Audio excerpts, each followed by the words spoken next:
3279 উসমান ইবনু আবু সায়বা রহিমাহুল্লাহ আয়শা রাদিয়াল্লাহু থেকে বর্ণিত তিনি বললেন, একবার হাসসান ইবনু সাবিত রাদিয়াল্লাহু কবিতার মাধ্যমে মুশরিকদের নিন্দা করার জন্য নবী সাল্লাল্লাহু আলাইহি ওয়াসাল্লামের কাছে অনুমতি চাইলেন। রাসূলুল্লাহ সাল্লাল্লাহু আলাইহি ওয়াসাল্লাম তখন বললেন, তুমি তো আমার বংশের লোকদেরও তো সমালোচনা করবে, তখন আমাকে কিভাবে আলাদা করবে?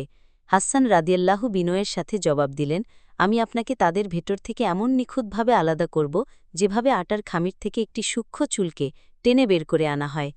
উরওয়া রহিমাহুল্লাহ বলেন, আমি একবার হাসসান রাদিয়াল্লাহুকে আয়েশা রাদিয়াল্লাহুর সামনে তিরস্কার করতে গিয়েছিলাম। তখন আয়েশা রাদিয়াল্লাহু কঠোরস্বরে বললেন, তাকে গালি দিও না, সে তো আল্লাহর রাসূল সাল্লাল্লাহু আলাইহি ওয়াসাল্লামের পক্ষ থেকে শত্রুদের কবিতার মাধ্যমে মুখোমুখি হতো, কবিতাই ছিল তার তরবারি।